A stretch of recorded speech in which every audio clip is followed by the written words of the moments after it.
again, everybody. Welcome back. It's part 4. I'm very excited to bring you this episode in the series. This series is going to talk about the vocals. Yes, I put some vocal tracks down with the words that I've written, which I am horrible at writing lyrics, but I'm going to fake my way through it the best I can with this, and we'll see what it turns out to. But in all honesty, I'm going to get real with you here real quick. Look, my voice and this song don't mesh like they should, in my mind. Sure, I can sing all the melody and the harmony and stuff in my head, but I often wonder, not often, I wonder all the time if maybe another person would want to come in and sing this song. So, calling all boys and girls, yes, boys and girls, I don't care. Maybe even get both of you on here. And if your voice is good enough, I'll even let you do all the backing tracks. And we'll make a vocal mecca out of this thing and make it sound really good.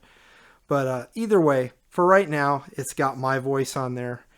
What I do is I explain to you through all of these parts of the song, well, not all the parts, but just as far as the vocals go, what I did in approaching recording them and processing them and making them sound the way they did. So I start with the dry vocals, and I'll put the effect I added on them, and then I'll let you hear everything together with the music in that section to give you an idea of what the continuity is and what I was going for, and kind of give you an idea of what the process is involved when you're creating music. And there's a couple of different parts of the vocals that I go through, and again, I go through the same steps and play for you what it is. So without further ado, let's get into part 4 of the song creation series. Welcome back, everybody. Here we are, part 4. Yes! Today, we're going to go over the vocals. Yes, I put some vocal tracks like I explained, and I want to show you some of the processing that I did, some of the little things that I set up to where I did some automation with the vocals too in a couple of places in the song, and I just wanted you to hear that. I don't have you pointed to the track, the fader screen today. I have you pointed at the actual sound clip screen, and I just thought I'd change it up a little bit just to show you exactly what is going on and some of the things that I had to do with regards to the vocal. First of all, as I explained before, my voice doesn't really click very well with this song. I used my voice just to get something on there, but more than likely, and I'm hoping I'll get somebody that would like to come forward and try and sing it, then that would be much better, and it would probably complement the song much better. But either way, let's get into the vocals. So if you look at the screen, we're going to go all the way down. Now my thing is right in the middle here. Let me back this up a little bit so you guys can see. So that's the song in its entirety, basically. So my master vocal is right here. As you can see, it's cut up into 3 different parts. And then these are backing vocals down here that I have also at certain parts of the song. Now, briefly, I'm going to talk to you about how I did the vocals. So what I like to do is I create 2 mono instrument tracks, or audio tracks, I guess is what it's called in Pro Tools, but I create 2 of them.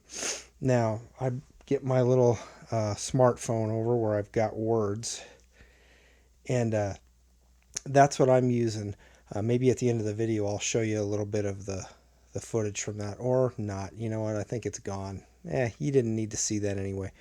But either way, so I create two basically audio tracks, and I set them both up to receive channel 1 on my UA Firewire interface. That way I can switch between both tracks and not have to adjust anything. It's just the same signal coming out both times. And makes it easy. But what I like to do is I will sing a group of words and then I'll stop so I can get a fresh breath of air, because sometimes the words come right behind each other, and everybody does this that writes music.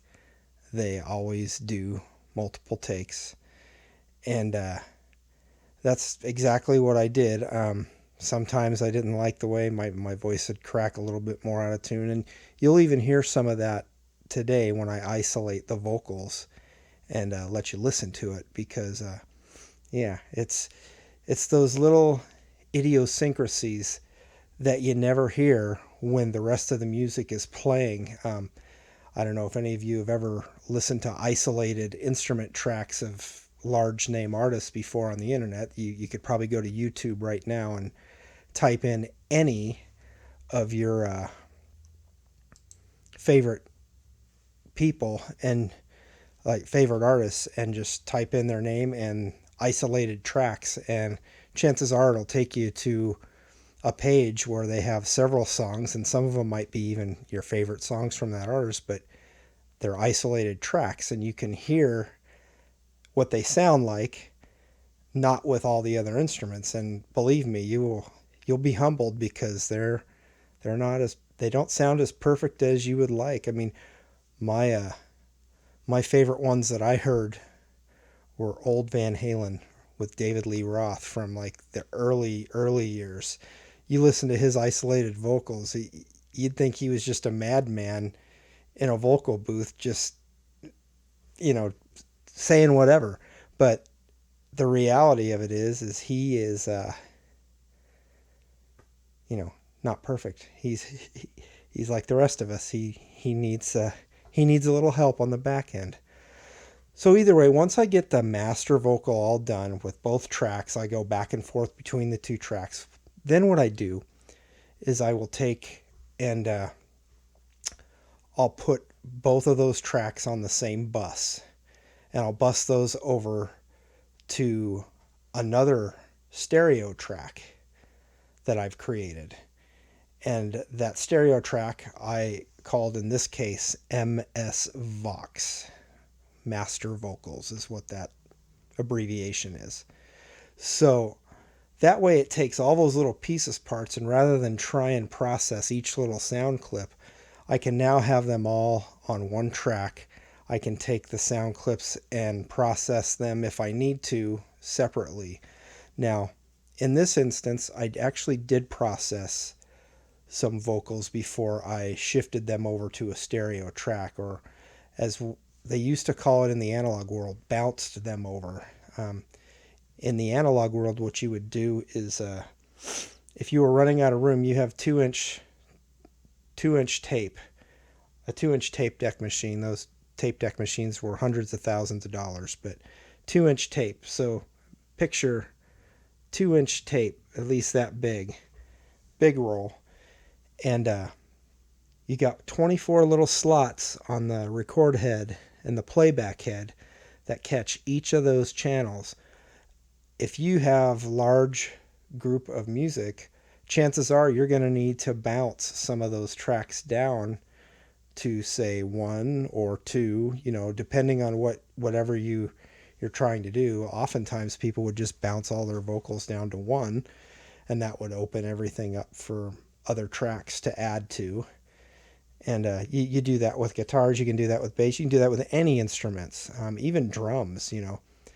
Drums would probably be a classic one. Once you get all the drums, you got your whole drum set mic'd up, and you get it sounding really good, and then you go ahead and record it or print it the way it sounds, and it imprints on that tape, and then you listen to it. And in order to free up those channels that have the individual mics on them with the drums, you would take all those channels and bus them over to a stereo or two mono tracks left and right, and then you can then it opens up all those other mics. So say you had 5 microphones on your drum set, and so now you got 5 tracks, but now you're down to like 19 tracks, and say you have 22 more tracks to fill. Well, you need to make some room,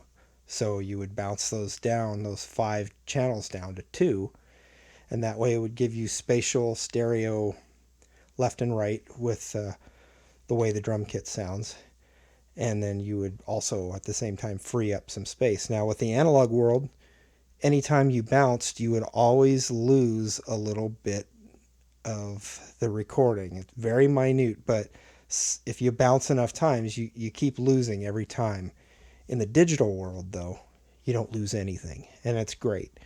So that's why I did it, because really the reason I do it in my DAW, which is a digital audio workstation, is what that stands for.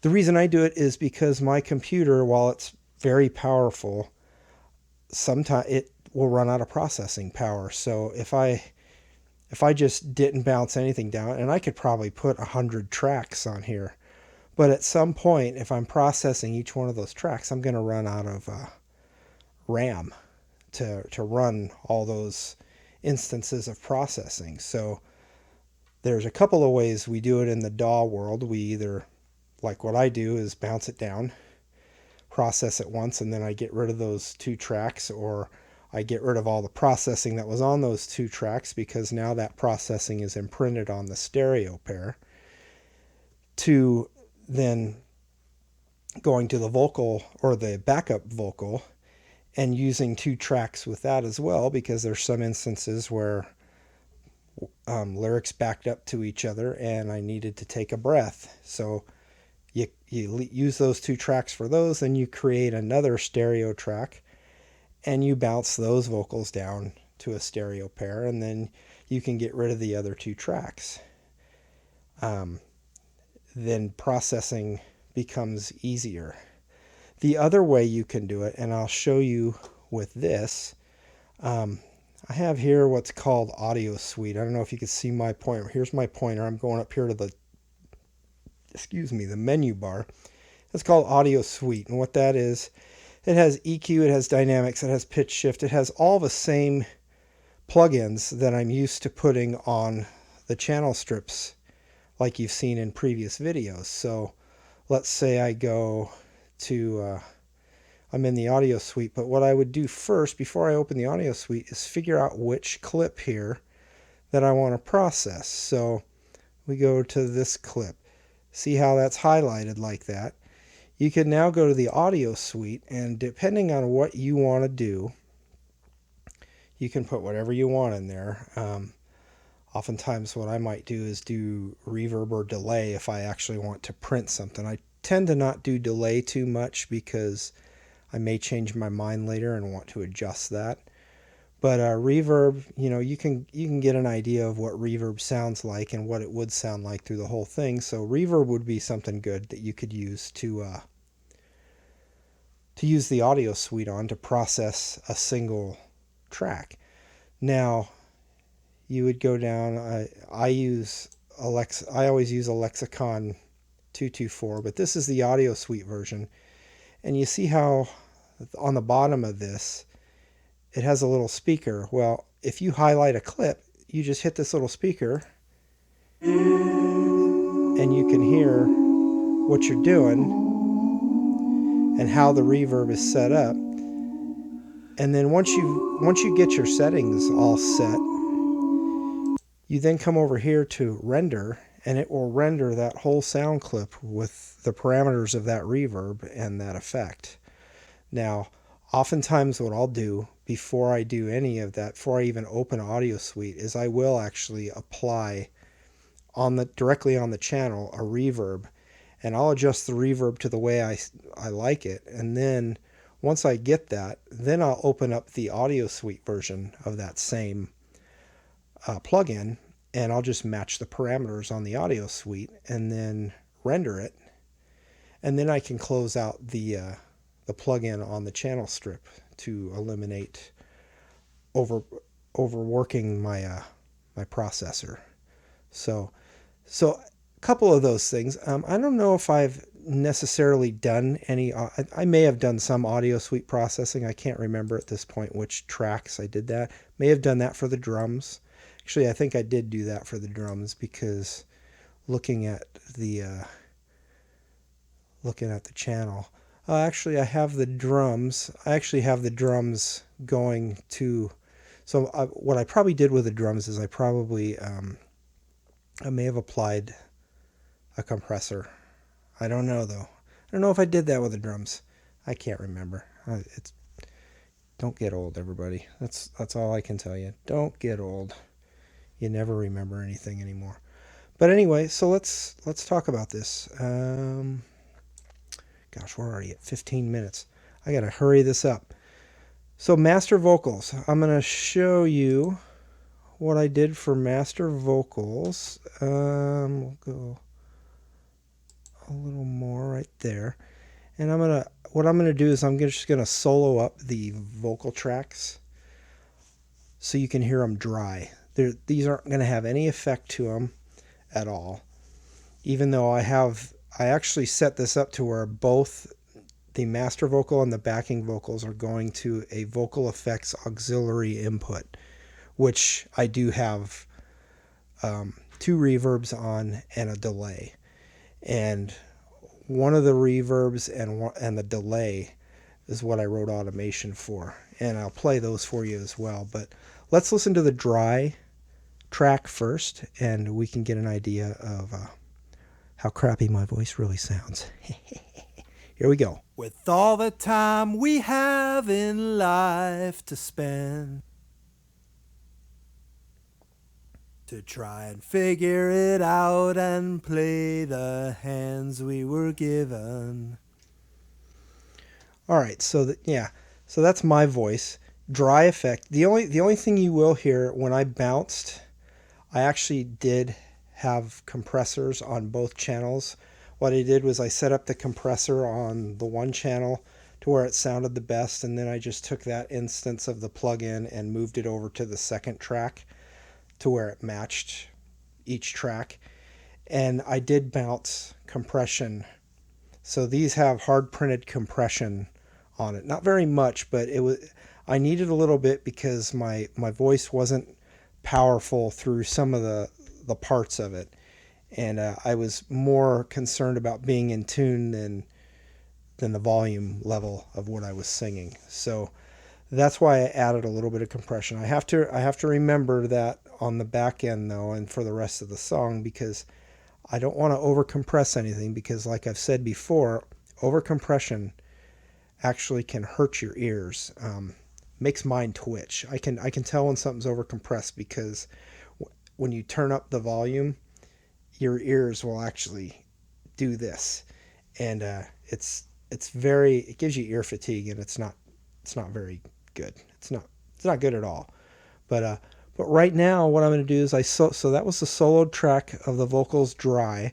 Now I'm going to solo up the vocal effects with that, and you can hear the reverb that I put with the voice.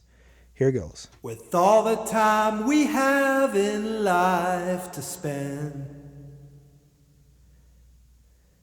to try and figure it out and play the hands we were given.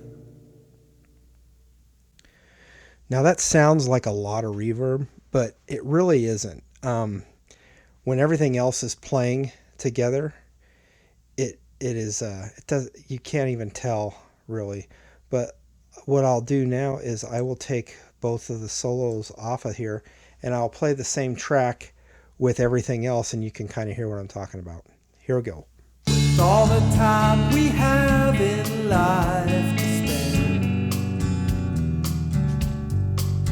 to try and figure it out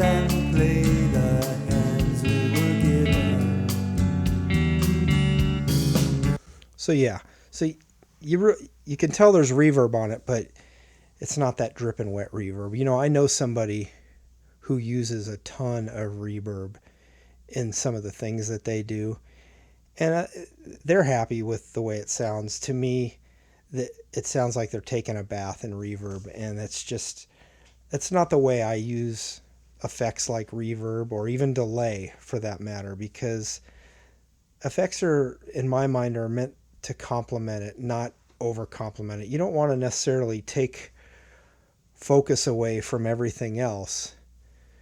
And there might be instances in a song where you can do that, and you want to do that because you want to highlight that specific portion. But this person just slaps reverb on the whole thing and just, gets a couple of towels ready to, every time I listen to it, I got to dry off because it's just, ugh. Anyway, so that's the, let's go to some backing vocals now. What I'll do is I'll just play the dry like I did before, and then I'll add the effects, and you can hear what you did or what I did. Now this is melody harmony, or this is harmonizing tracks for backing, and I may even add the master vocal engine at the end so you can hear it. But here's the dry effect. Or should I say no effect?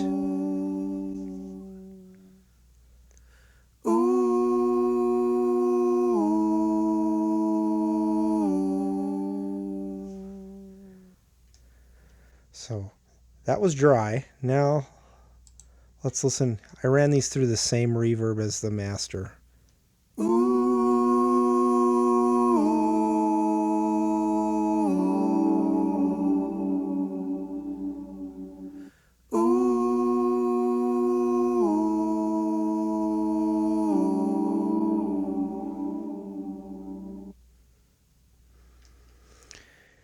And what I also did there was, I did it by accident. I wrote automation for the master vocal track, but because all of the effects sit on the same auxiliary, that delay affects the backing vocals too. I may end up changing that because I don't know if I necessarily want the backing vocals to echo like the ones before. But now I want to show you what the automation does on the master vocal here, because this is where I wrote automation, and I'll put the vocal effects on and leave the master on and give you an idea of what I set up for some automation. So here goes. Should I let my memories be dust in the wind and give up on everything again? What? So, yeah, as you can hear, it was it's pretty cool. You really, it really doesn't sound that sloppy with everything in it. I may redo it though, just to get some of that timing, especially the second time the delay kicks in. I may have engaged it a little too soon and not in time with the track. So here's the whole thing with backing vocals, this whole section of the song right up to where I stopped playing it before. Should I let my memories be dust in the wind? Give up on everything again. What? So you really can't hear the weird tailings of it isolated in the isolation like you heard, because all the other music kind of just drowns it out. But so yeah, that's what I was working on. This is where we're at. I've got master vocal and backing vocals and vocal effects. I think the next episode, we're going to steer away from vocals for the time being, And we're going to focus on the guitar track, specifically the second guitar track, the electric guitar track that I put down. Sounds a little toppy to me, so what I think I'm going to try and do is experiment with a frequency compressor, because the top end is just a little bit too much, and if I can tap that down a little bit with a frequency compressor, and when I mean compressing it, I'm not meaning to just crap on it like it's hitting a wall. This is just gentle compression to try and bring some of those high end stuff down and in control, so it sounds a little better and not so over the top. But anyway, well, that's all I have for now. Thank you for tuning in. If you like what you're seeing on these videos, please smash the like button and subscribe to my channel, because by subscribing, you actually get notifications when I publish new content. And I don't publish a lot. I'm hoping to publish more pretty soon, but I'm just not ready to do that. I am switching some of my social media platforms up. I am moving away from the Facebook more and more now, and focusing on other social media sites. I'm on Instagram as well as the channel. LinkedIn. I hardly ever post on LinkedIn anymore. It's just not getting a lot of response from LinkedIn as of lately, and I'm not sure if anybody else is either. There's still a lot of people that use it, but I'm just not one of them. But experimenting with some other social platforms, and we'll see how that goes. And if they're more successful, I will definitely include those in all of the stuff that I have. Don't do that. All right. Thank you again, everybody. Take care. Keep rocking. God bless.